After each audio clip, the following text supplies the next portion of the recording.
nakikita ay live video feed mula sa Quirino Grandstand sa Maynila kung saan patuloy po ang pagdagsa ng mga tao para sa pahalik. Kasabay po ng pahalik ay nagsasagawa na rin ng oras-oras na fiesta mass bago ang vigil mass mamayang alas 12 ng hating gabi na pangungunahan mismo ni Manila Archbishop Jose Cardinal Advincula dyan po sa Quirino Grandstand. Matapos ang misa ay magpapatuloy ang vigil hanggang alas 4 ng umaga. At pagkatapos niyan magkakaroon ng morning prayer at inaasahang magsisimula ang traslasyon ng Poong Jesus Nazareno ng alas 5 ng umaga. Pilipinas, araw po ng Miyerkules, 8 ng Enero, taong 2025. Kapit na dahil arangkada na ang mainit na balita. Raratsyada at maghahatid ng balita sa bawat sulok ng bansa. Ito ang Arangkada Balita. Mga kalsadang isasara sa araw ng traslasyon ng Jesus Nazareno, alamin. Pangulong Bongbong Marcos, pinababalik ang tinapyas na budget para sa mga critical projects ng pamahalaan. Employment rate tumaas. Bilang ng mga walang trabaho sa bansa, bumaba. Tricycle sa Davao, tumaob at nagpaikot-ikot dahil sa nasagasaang aso. Pasahero, tumilabon. At ang homecoming ng Pinoy Pride at First Asian winner ng The Voice, Sofronio Vasquez. Bayan, bukas na ang traslasyon ng imahe ng Poong Jesus Nazareno. Ano nga ba ang mga dapat sundin na panuntunan sa prosesyon? At alin ang mga kalsadang isasara simula po mamayang gabi? Yan ang marangkadang balita ni Jack Batallones. Bawal sumampa sa andas. Yan ang paulit-ulit na habilin ng mga organizer ng traslasyon. Noong isang taon, mahigpit na ipinagbabawal ang pagsampa ng mga deboto sa karwahe ng imahen ng Nazareno. Pero marami pa rin ang sumusuway sa utos na ito. Hindi lang po ngayong taon pinagbabawal ang pagsampa. Nagsimula na po tayo last year, pero may mga kapatid at kadeboto pa rin tayo na patuloy na nagtangkang sumampa. Pero hopefully sa pagkakataong ito, dahil patuloy na nga po ang ating panawagan, makipag-cooperate na po ang sinumang dadalop. Noong isang taon, may bahagi ng krus na nakausli sa likuran na nilalambitinan ng mga mananampalataya. Pero may ilang pagbabago sa disenyo ng andas na ipinatupad ngayong taon para maiwasan ang mga insidente ng mga sumasampang deboto. Naglagay din ng ventilation system sa andas dahil napansin noong nakarang taon na nag-moist ang salamin kaya hindi makita ang imahen. Mayroon pa rin pong cruise na nakaawang, definitely, para makita ang bahagi ng, from back view po, ang bahagi ng imahe ng Nazareno. Opo. Pero wala na po tayong mga spaces on both ends. Ayun. Yung last year na andas po kasi may mga kaunting awang na kung saan pwede silang makaapak. Mahigpit na bilin ng mga organizer, mga miyembro lang ng Hijos del Nazareno ang pwede sumampa sa karwahe ng andas. Sila ang bantay ng Nazareno. Kung sakali pong may magtatangka na umakyat, sila po ang maghahawi. Ayun. And at the same time, hindi natin inaalis nga yung traditional na pagpupunas. Ang mga ihos po ang magpupunas ng mga panyong ibinabato. Kung tatanggalin natin ang ihos, mawawala yung pagpupunas. Hindi magiging kumpleto ang traslasyon. Kasi bahagi na ng traslasyon, yung mga taong hindi sumasama sa prosesyon, di po ba't nagbabato sila ng mga panyo para madampi sa imahe ng mahal na senyor? At ito po ang mga responsibilidad ng ihos. Kung sakali namang may mga ihos, hindi nila matatakpan ang Nazareno dahil nasa ilalim po sila. Ang makikita lang siya on the level of the feet of Nazareno, yung mga ulo po nila. Samantala, abiso sa mga motorista. Inilabas na ng lokal na pamahalaan ng Maynila ang listahan ng mga kalsadang isasara para sa prosesyon. Sarado ito mula alas 9 mamayang gabi hanggang matapos ang traslasyon. Susundin pa rin ang ruta ng prosesyon noong nakaraang taon na may habang 5.8 kilometers na babaybay sa mga plaza, parke, tulay at pangunahing lansangan sa Maynila. Jack Batallones, umaarangkada sa pagbabalita. Kasado na ang lahat ng preparasyon para sa maayos at payapang traslasyon bukas. Patuloy naman ang pagdagsa ng mga deboto sa Quirino Grandstand para sa nangyayaring pahalik. Yan ang umaarangkadang balita ni Nico Hernandez. 7 dekada ng deboto ng Poong Nazareno si Aling Oner. Balikbayan siya mula Italy at kahit noong nasa ibang bansa pa siya, patuloy daw ang kanyang debosyon.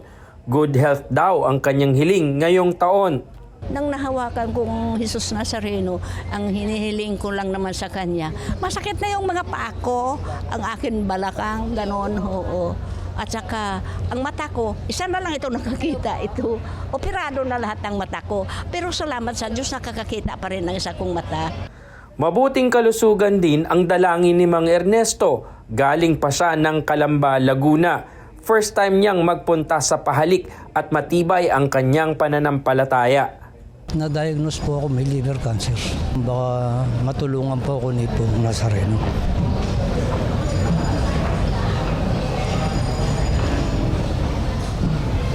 Dalawa lang sila sa libo-libong deboto na pumila sa Quirino Grandstand para makapagpunas ng panyo sa imahe ng Poong Nazareno. Sa tala ng organizers mula Quiapo Church, mahigit 22,000 ang mga deboto na pumila sa pahalik mula noong Lunes ng gabi hanggang kaninang alas 8 ng umaga. Kasado naman na ang security measures na inilatag ng gobyerno para masiguro ang ligtas at payapang pagdiriwang. Sa hanay ng pulisya, sinabi ng Interior Department na higit 12,000 pulis ang ipapakalat sa mga strategic na lugar, lalo na iyong nadaraanan ng prosesyon. Ready na rin ang Philippine Coast Guard na nagmobilize na rin ng kanilang assets sa Pasig River. On standby na rin ang kanilang mga K9 unit, bomb disposal teams at maging medical personnel na nakakalat sa Quezon Bridge, MacArthur Bridge, Jones Bridge at Binondo Intramuros Bridge. Isinailalim naman ng Department of Health sa Code White Alert ang lahat ng mga ospital at pasilidad dito sa Metro Manila, Central Luzon at Calabarzon para mabilis na makatugon sa anumang medical emergency. All hands on deck din ang Philippine Red Cross na nagpakalat na ng kanilang mobile health stations buong ruta ng traslasyon. Nico Hernandez, umaarangkada sa pagbabalita.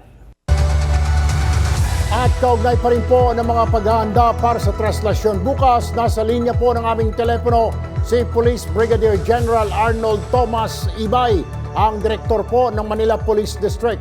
Magandang hapon po, General Ibay. This is Erwin Tulfo and Niña Corpus. Live po tayo sa Arangkada Balita.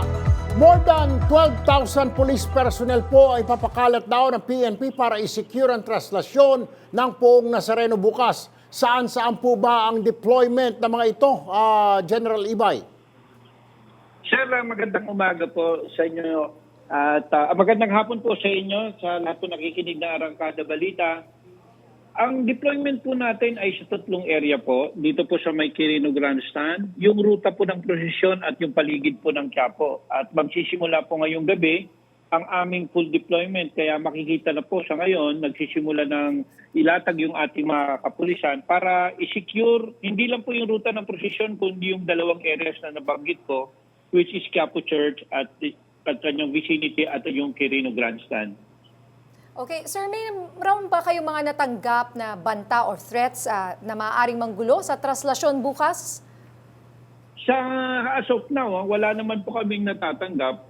Simula po nung unang nagkaroon, nung December 30, nung Thanksgiving procession, wala pong threat kaming natatanggap. But we are maintaining a high security posture.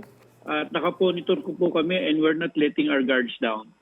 With the help of the Intel community, patuloy po kami nagmamasid at nakamonitor sa paligid. May mga ilang kababayan ho tayo na hindi ho siguro deboto ng Nazareno, nagkokomento na masyadong marami raw ang bilang ng mga security personnel. Tila overkill na raw ho ito kasi bukod sa pulis nga, nariyan kayo, nariyan din ang AFP, Coast Guard at iba pa. Overkill nga ho ba na may tuturing ito, General Ibay?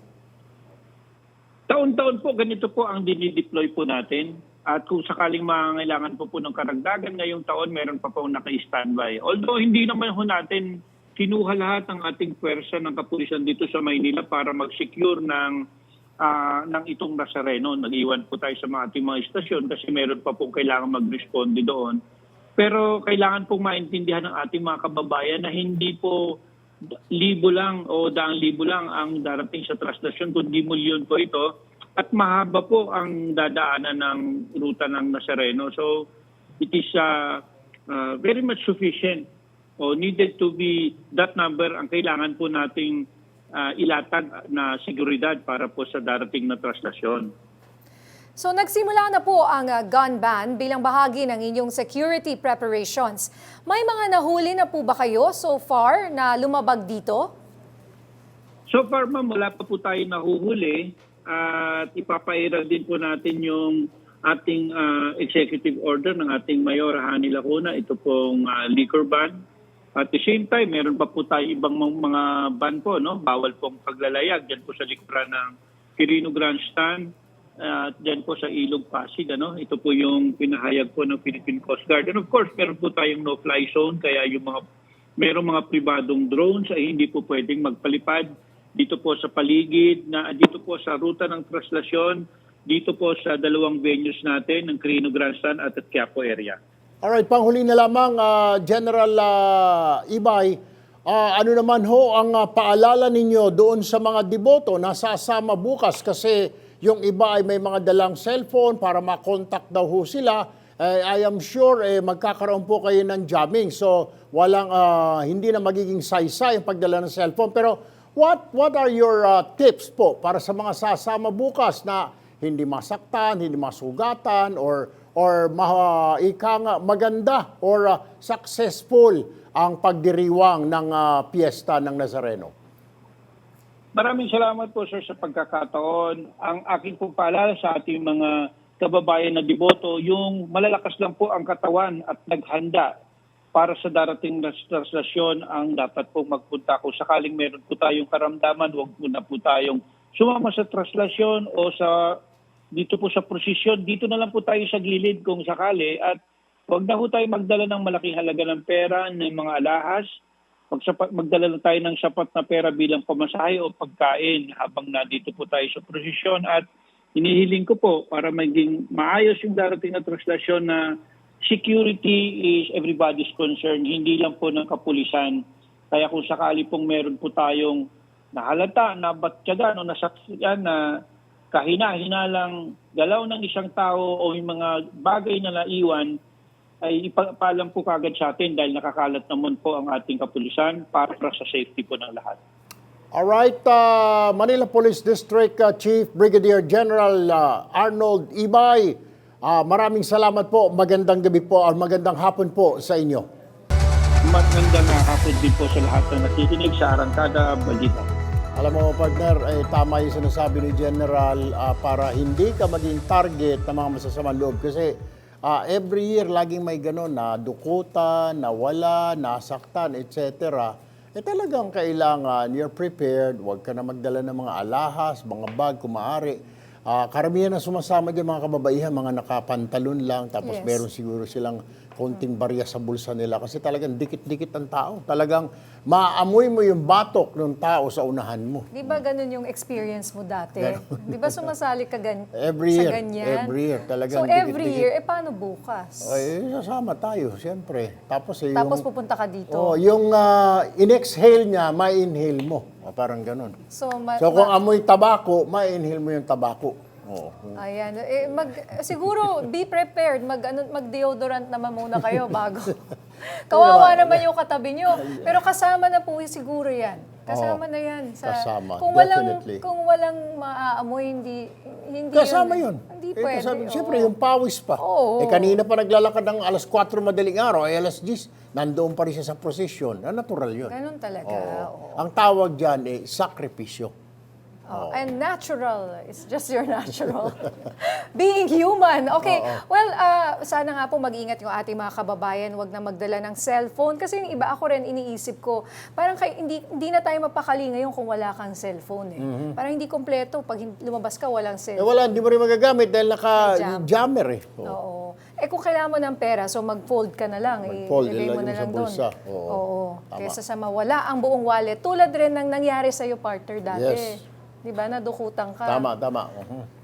Okay. Nagpapatuloy po ang pahalik sa Jesus Nazareno sa Quirino Grandstand. At kaugnay niyan, makakausap po natin sa linya ng telepono ang kaarangkada nating si Willie Delgado Jr. Willie, kumusta ang sitwasyon ngayon dyan? Unti-unti nang kumakagat ang dilim, Ninia, dito sa paligid ng Quirino Grandstand, kung saan ginagawa itong pahalik o yung tinatawag na pagpupugay sa itim na Nazareno na ginagawa ito tuwing bisperas ng translasyon. Kapuna-puna maging sa mga deboto nandito ngayon, yung bang tila dobleng bilang ng mga nakapila ngayon dito sa pahalik dahil hanggang sa mga oras na ito, mula pa kaninang umaga hanggang kahapon, wala pa rin pati ng buhos ng mga deboto na nakapila ngayon dito sa paligid ng Quirino Grandstand. Ang dulo ng pila mula dito sa palibot ng harapan ng entablado ng Quirino Grandstand, okupado nito yung kahabaan ng TM Calo Extension sa may harapan ng Museo Pampata, palabas ng Ross Boulevard hanggang doon sa kanto ng Padre Burgos na malapit sa Manila Hotel. Ganyang kahaba ang pila at halos hindi mo mabuhusan ng mabuhusan ng karayo sa dami ng mga nakapila hanggang sa mga oras na ito. Kaninang alas 4 ng hapon ay isinara na itong entablado, entrada nitong harapan ng Quirino Grandstand para ihanda yung mismong harapan dito sa entablado ng Quirino Grandstand dahil doon sa gagawing formal na misa mamayang alas 12 na madaling araw bago ito yung aktual na translasyon ng itim na Nazareno mula dito sa Quirino Grandstand patungo naman sa simbahan ng Quiapo. Isa ang bitbit na paniwala ng mga deboto ang milagron dala sa kanilang buhay ng itim na Nazareno.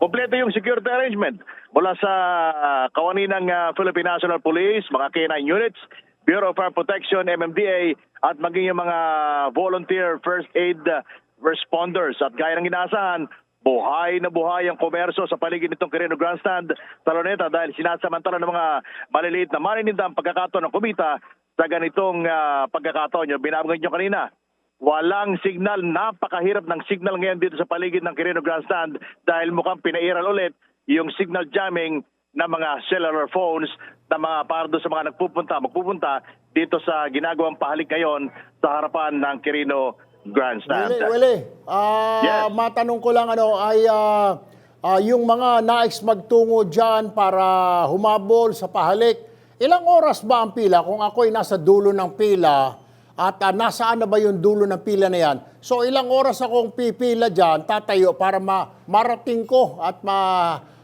makahalik o makahawak doon sa poon? Mula doon sa binabanggit kong dulo nito, Erwin, doon sa may kanto ng Padre Burgos, malapit sa Manila Hotel, hanggang sa ikaw ay makarating dito sa pahalik mismo na kinaroroonan ng itim na Nazareno, more or less Google ka siguro na mga saglit lang, mga 5 oras, 6 na oras.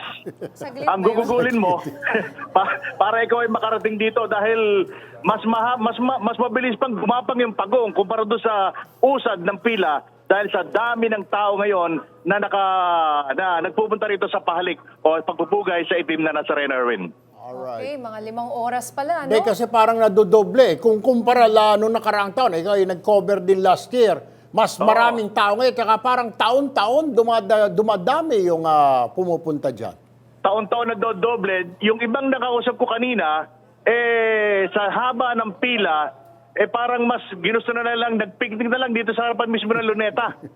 May dala sila mga pagkain, naghanap ng masisilungang puno, at doon na lamang parang nagmistulang picnic habang hinihintay kung sakali mang mabawasan humupa itong napakahabang pila para sa pahalik sa itim na Nazareno.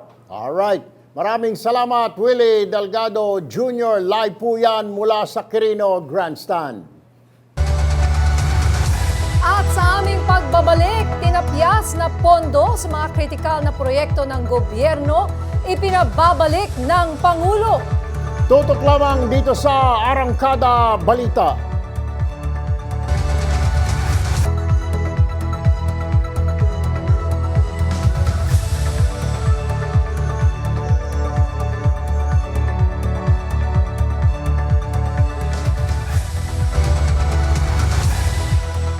Sa ika-18 cabinet meeting sa Malacanang, iginiit ni Pangulong Ferdinand Marcos Jr. sa mga ahensya ng gobyerno na ibalik ang mga programang nasa National Expenditure Program o NEP na tinanggal ng Kongreso.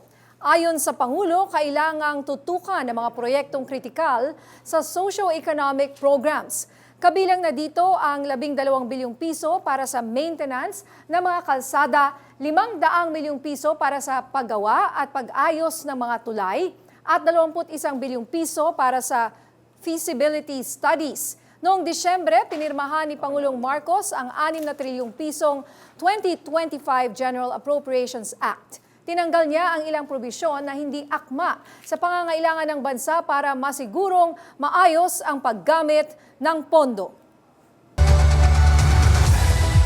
Sa ibang balita naman, mas marami ng mga Pilipino ngayon ang may hanap buhay.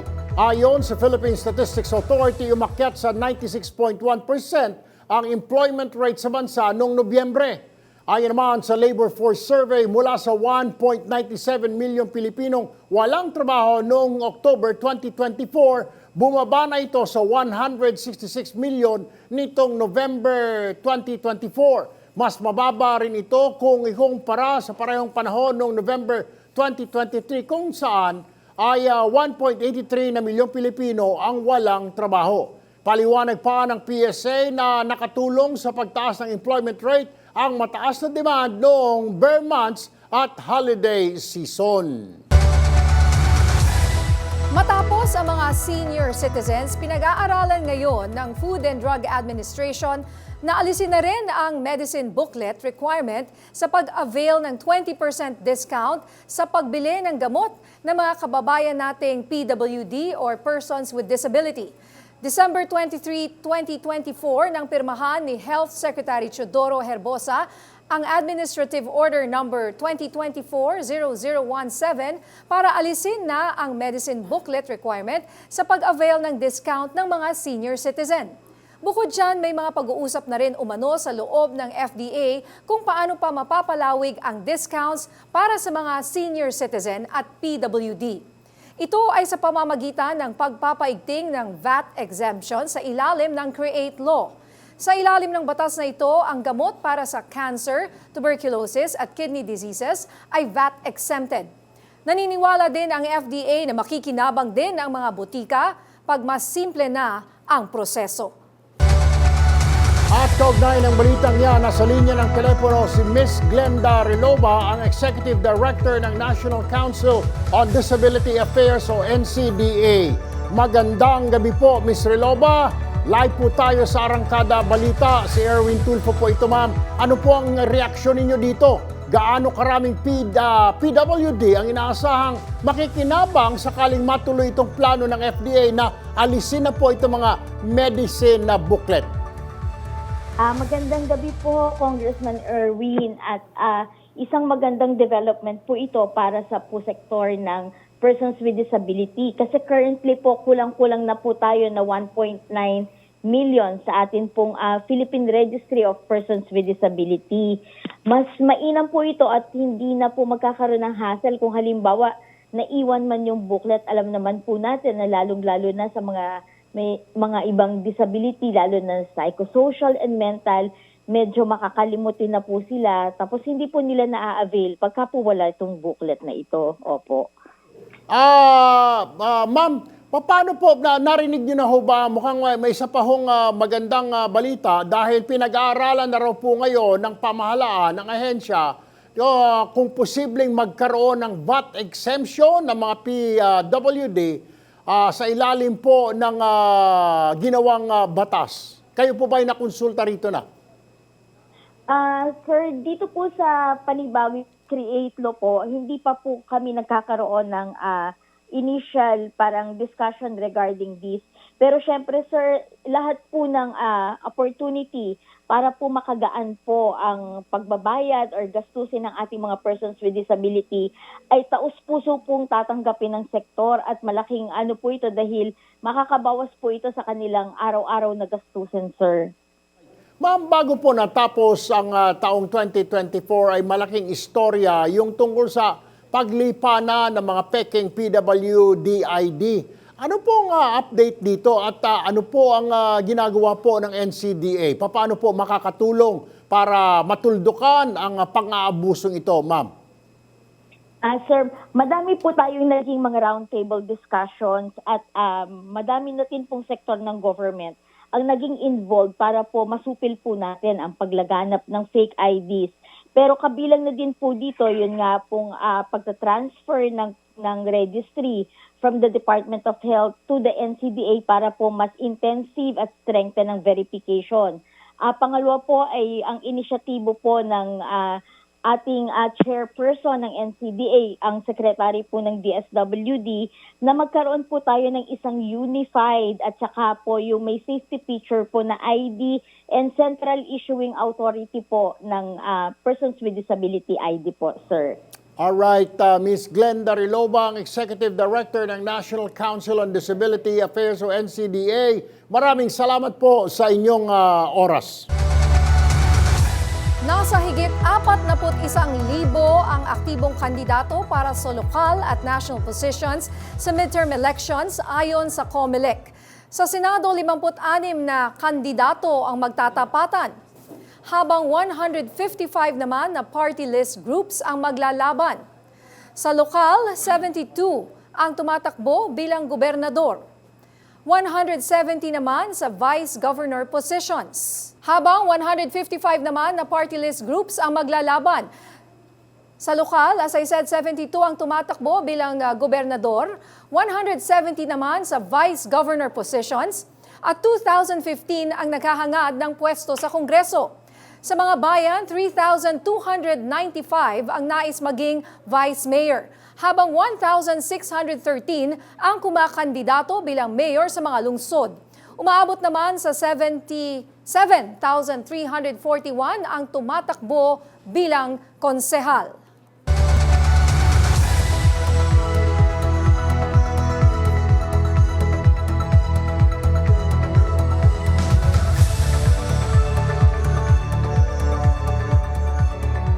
Sa ibang balita naman, 4 na tao ang namatay sa pagsalubong sa 2025. Base po yan sa pinal na datos na inilabas ng Department of Health. 3 sa mga namatay ay dahil sa mga paputok, habang isa naman ay dahil sa ligaw na bala. Mahigit 800 po ang sugatan dahil sa iba't ibang klase ng mga paputok.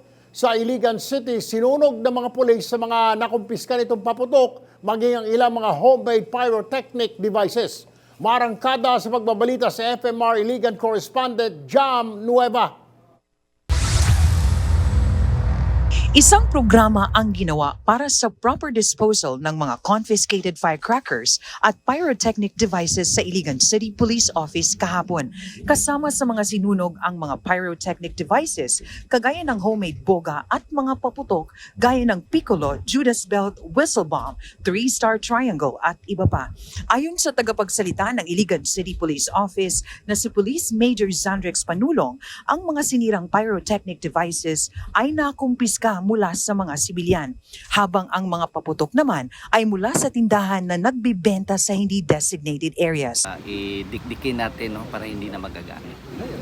Oo. Sir, ahanin niyo siya nakuha sa mga stores or sa mga civilians lang? Actually, the pyrotechnic devices were confiscated to civilians, but itong mga firecrackers, it was confiscated in the areas which were not designated for them to sell. Dagdag ni Panulong, kumpara sa nakaraang taon ay mas dumami ngayon ang mga nakumpiskang paputok. Compared to the previous years, since previous years, I believe na hindi lahat ng years is inalaw na dito sa city natin na ng mga paputok, magbenta. Sinabi naman ni ICPO Director Police Colonel Jerry Ambis na mahalagang tama ang proseso ng pag-dispose sa mga paputok. mga kasama natin na ngayon na nagtundito sa activities natin umaga. May kasamahan tayo galing sa Bureau of Fire, sa CDR, RMO, yung sa inyong Hanay, sa Midya, yung taga IOD, at yung different na police station na sila yung may malaking effort sa pag-confiscate nito mga illegal na firecracker. Jam Nueva, umaarangkada sa pagbabalita.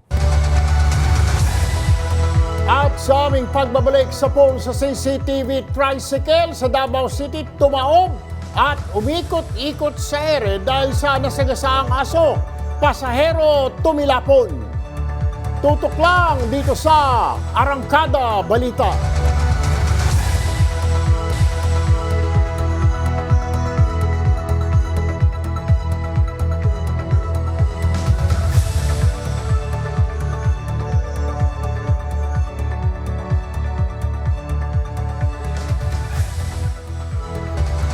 Karangkada, mukhang hindi lang po volleyball ang kayang i-spike ng ating guest ngayong hapon.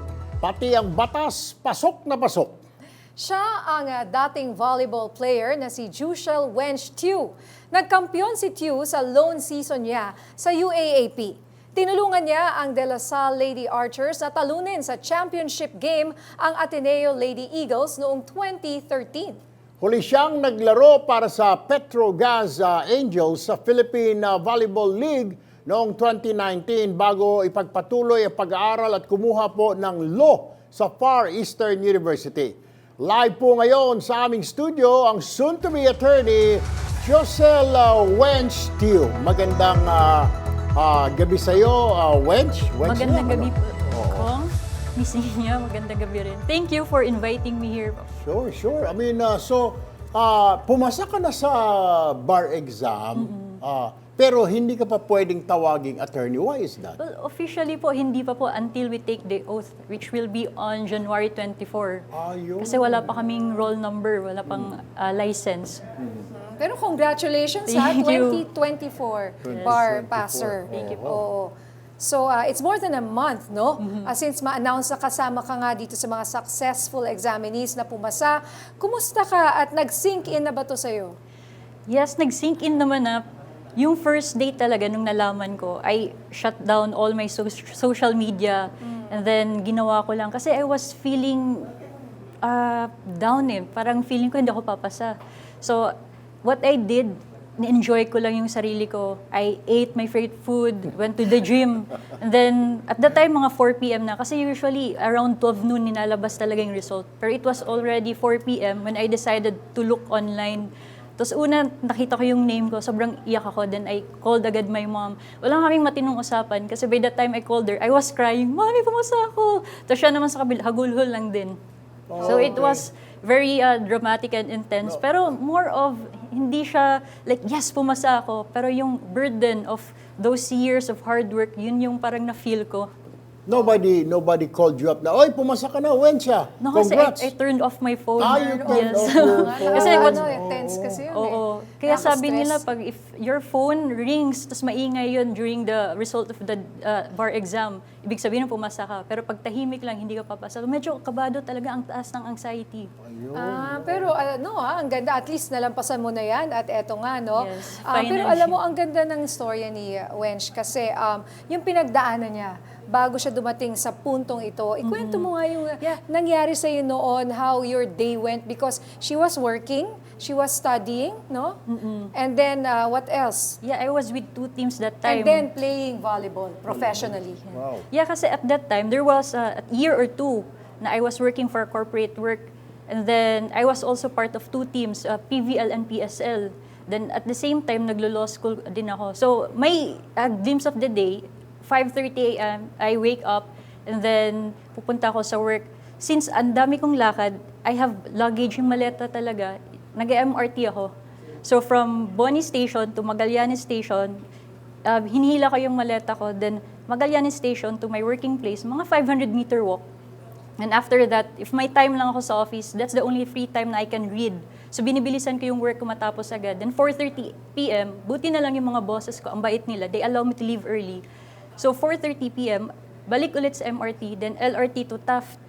And then from that time, 5 p.m. to 8, usually mga classes ko. At the end of the class, I took a cab para papunta sa Lasal Green Hills. Kasi that time, yun yung training area namin. So sa cab ako, doon na lang yung time ko na kumakain ako ng dinner, minsan nagbabasar pahinga. Then yung training namin, usually 8 p.m. to 10 p.m. Nakakauwi ako siguro 12 midnight na. Then I have to read again. Kasi you have to be prepared coming back to school. So yun yung parang day in the life of Parang yung time mo sa Yan. nung bata ka. Ang gustong malaman ng mga kababayan natin, Wench, syempre, ilang taong ka rin naglaro, di ba, you're a player. Hindi ba hinahanap-hanap ng katawan mo? Or what do you plan now? Pag nag-lawyer ka, totally, I'm finished with being a professional. Pero alam mo, medyo mas mataas pa ang viewership ng volleyball kaysa sa basketball natin ngayon. So, Yes.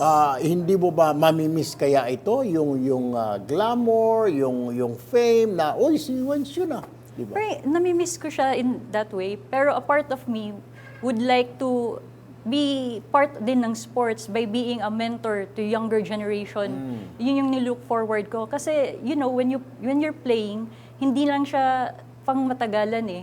You're only good as kaya ng katawan mo, pero hindi siya pang forever na gagawin. So as young as you are, while doing or being an athlete, you have to plan ahead din. Ano yung gusto mong gagawin after volleyball or any sports, ba? So, yun, parang nagpaplano na din talaga ako dun. So, for being an athlete din, na gusto kong ma-involve sa sports, siguro mentorship sa younger generations, and i-apply ko na rin yung legal knowledge ko. Siguro yung mga kakilala ko, minsan nagpapacheck ng contracts, if they are disadvantaged ba sa kanila, mga ganyan. Both naman din, nagbe-benefit. Okay. Good luck sa'yo, Alright, good luck. Thank Good luck, you. Wench. Alam mo kung Oo. saan siya nag-apply? Saan? Saan? Sa CICC, it's Cybercrime Investigation and Yun, Coordinating. kailangan Cyberwoman. natin, maraming mga manloloko dyan, mga scammer. Yes. Anyway, maraming salamat sa iyo, soon to be attorney Josel Wench Tio. Thank you very much Thank you for po. Thank for you, joining Wench. our show this afternoon. Very inspiring.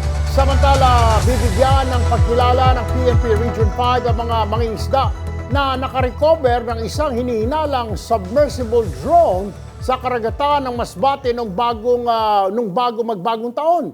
Paniwala naman ng Bicol PNP na posibleng China ang may-ari ng drone. Marangkada sa pagbabalita si FMR Legazpi correspondent Jonathan Maestrado. Balik normal ang buhay ng mga taga-barangay Iniwaran sa Templo Island ng San Pascual, Masbate makalipas na ma-recover malapit sa isla ang isang submersible drone noong nakaraang linggo.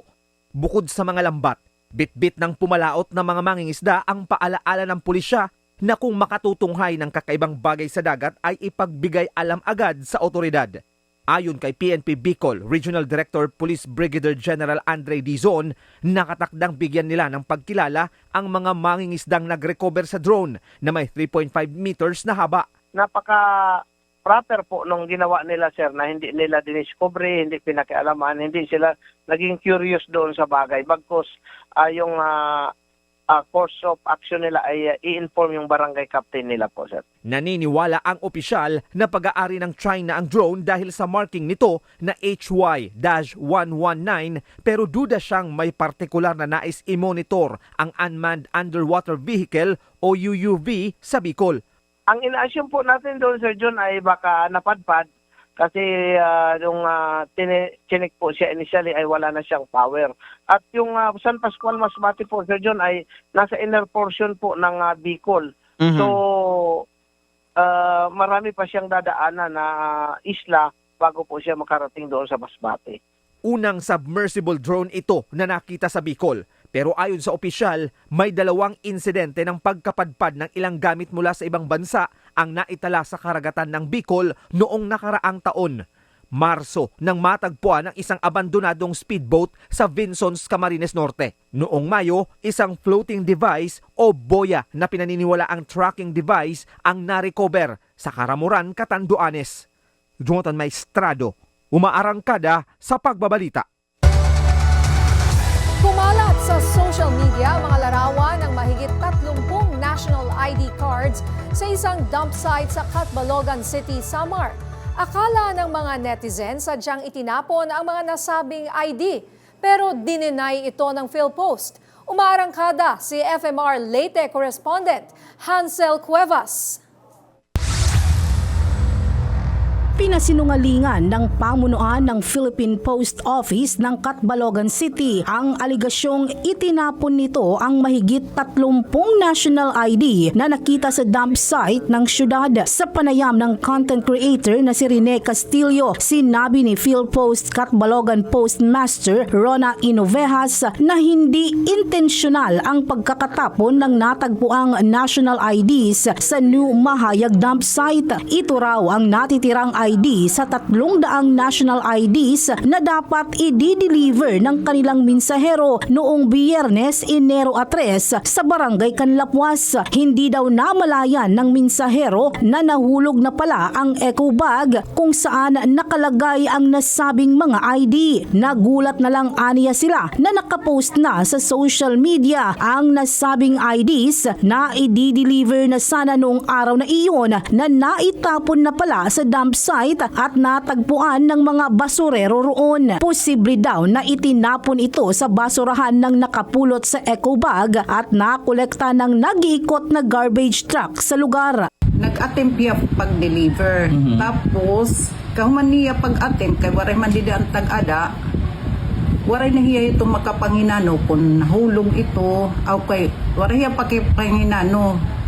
Siguro nahulog ito hiya, kay di man ito nga tuha kuan dump site kun waray ito kahulo. Ayon sa mensahero na si Rod Lino Bitana na magdi-deliver ng nasabing mga national ID na hindi niya intensyon na mawala o maitapon ito sa dump site. Agad din naman daw niyang rinikover ito nang makumpirmang sa kanya ang natagpuang mga sobre sa basurahan.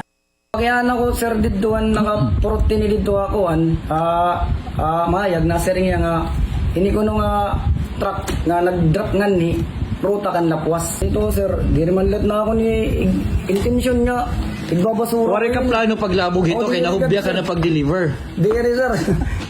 Humingi naman na ng dispensa ang PhilPost Catbalogan at sinigurong hindi na mauulit ang nasabing insidente. Mula dito sa Leyte, Hansel Cuevas, umaarangkada sa pagbabalita. Mula Leyte, cambio naman tayo sa Davao. Isang magsasaka ang patay matapos tangayin ng rumaragasang ilog. Samantala, problema sa drainage daw ang sanhi ng pagbaha sa Davao City. Nagbabalik si Hernel Tokmo. Natagpuan sa search operations ang bangkay ng 32 taong gulang na magsasakang si Arwin Barcoma halos isang araw matapos maiulat na missing sa kasagsagan ng baha noong Sabado sa ilang lugar sa Davao City. Sinubukan umanong tawirin ni Barcoma ang rumaragasang ilog sa Barangay Malabog sa Paquibato District para sagipin ang ipinastol na kabayo. Pero nasawi ito pati na ang alagang kabayo. Amo kabayo kaya naman sa atbang, adto na mo nga, tanaw mo kabayo na ako ay magani. Usod mo kayong baha niya, ayun siya, tabok ko daw niya. Pagtabok siya, ako itawag pa kung siya, itingog pa po, ikaduha na akong tawag kay wala na. Malawakan ang pinsala ng pagbaha sa lungsod noong weekend bunsod ng ulan na dulot ng localized thunderstorms. Kita sa video na ito ang epekto ng malakas na ulan. Sinira ng bumigay na lupa ang bahagi ng fitness gym na ito sa Buhangin, Davao City. Kabilang sa mga apektado ng baha ang Barangay Matina Crossing, Matina Pangi, Matina Biao, Matina Aplaya at Talomo Riverside. Sa pinakahuling datos ng Office of Civil Defense Region 11, aabot sa mahigit 600 pamilya ang apektado. Marami naman ang nirescue dahil sa mataas na baha. Umapaw rin ang Balusong Bridge dahilan ng 2 oras na pagkasara ng highway. 15 bahay ang partially damaged habang 5 ang totally damaged dahil sa flash flood. Pero nakauwi na ang mga lumikas at binigyan naman sila ng tulong ng city government at ng DSWD. Noong December 26, mahigit 3,000 individual din ang naapektuhan ng baha sa Davao Occidental dahil sa Intertropical Convergence Zone. Kaya inimbestigahan ng Office of Civil Defense Davao Region ang dahilan ng biglaang mga pagbaha kahit wala namang bagyo. Ang pagbaha karon bisan walay typhoon, walay tropical storm, walay shear line is caused by drainage problem. massive drainage problem. Nakatakda namang pulungin ng OCD ang mga local chief executives upang pag-usapan paano matutugunan ang mga pagbaha. Hernal Tokmo, umaarangkada sa pagbabalita. Pumanaw na sa Department of Agriculture Undersecretary Deo Gracias Victor D.V. Savellano sa edad na 65. Si Savellano ay asawa ng aktres na si Dina Bonnevie. Kinumpirma yan ng aktres sa kanyang post sa Instagram. Abdominal aneurysm ang sinasabing ikinamatay ni Savellano. Naglabas na rin ng mensahe ng pamamaalam ang bunsong anak ni Savellano na si Marie. Si Savellano ay dating Vice Governor at Congressman dyan sa Ilocos Sur. Ang aming pong taus-pusong pakikiramay. Anyway, patuloy po ninyong yung video na inyo pong nakikita ay live po yan sa mga oras na ito dyan sa Quirino Grandstand. Kaya nga po, sabi nga kanina, pag gusto niyo pong humabol, pwede pa rin ho. Magtiis-tiis lamang po ng konti sa pila, partner. Yes, sabi mga 5 oras, 6 na oras. Naman, siguro mukhang gumagalaw Ito, naman, mas moving gumagalaw naman. Mamaya pupunta ako dyan, partner, dahil may misa dyan, mamayang hating gabi, alas 12 hanggang 1:30 ng madaling araw. High mass yan dahil mahaba dahil nandun yung kardinal at maraming mga pare na attend. Ayan. Pero doon lang ako sa gilid-gilid, huwag naman doon sa entablado. Oo. So, ipagdasal mo na lang kami, partner. Dahil isasama ko. Isama mo lang. Lahat pati kami, lahat, pati programa, pati si Direk, pati itong FD, At lahat pati na yung ating nakikinig at producer. nanonood ngayon, no? Lahat na nakikinig, nanonood. Harinawa ay patnubayan ng buong may kapal. Anyway, yan ang mga balitang umarangkada ngayong araw. para hindi po mahuli sa usapan, kapit lang hanggang sa susunod na Arangkada Balita.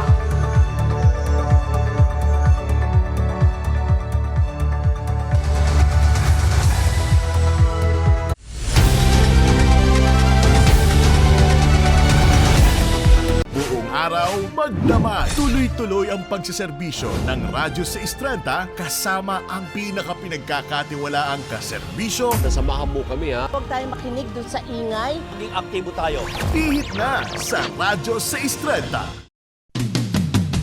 Nagmamadali ang mga issue at balita. Linawin natin. Linawin natin. Pagaangin natin. Pagaangin natin. Pasayahin natin. Pasayahin natin. ATM. Anong take mo? Kasama ang solid tambalang T-Rex. Tambalang T-Rex. Terry Ridon at Alex Baltazar. ATM. Anong take mo? Dito lamang sa Radyo 630 at Teleradyo Serbisyo.